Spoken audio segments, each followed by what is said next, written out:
Cinema వాళ్ళకి రాజకీయం కొంతవరకే తెలుస్తుంది, డీప్గా వెళ్ళలేరు. దానికి సాక్షి కంగనా రనౌత్. తాజాగా ఆమె హిమాచల్ ప్రదేశ్లో పోటీ చేస్తూ ఒక విచిత్రమైన పరిస్థితి సృష్టించారు. హిమాచల్ ప్రదేశ్లో మండీలో పోటీ చేస్తున్నటువంటి ఆవిడ గందరగోళానికి గురైంది. ఏంటయ్యా అంటే, సుందర్నగర్లో ఆవిడ ఎన్నికల ప్రచారంలో భాగంగా కాంగ్రెస్తో పాటు ప్రత్యర్థి పార్టీలను విమర్శించారు. అవినీతి పరుల పార్టీ ఇక్కడ ఉంది, చంద్రుడిపై బంగాళదుంపలు పండించాలని కలలుగానే రాహుల్ గాంధీ, రౌడీజం చేసి చేపలు తినే తేజస్వి సూర్య ఇందులో ఉన్నారు అని చెప్పుకొచ్చారు.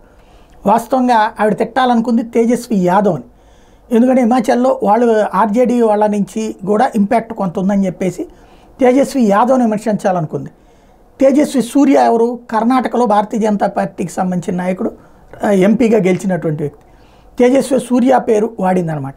వెంటనే దాన్ని కాంగ్రెస్ సెటైరికల్గా అవునవును తేజస్వి సూర్య అట్లాంటోడే అంటూ విమర్శలు ప్రారంభించి చివరికి కంగనా రనౌత్ సొంత పార్టీ వాళ్ళని ఇరకాటంలో పెట్టినట్టయింది.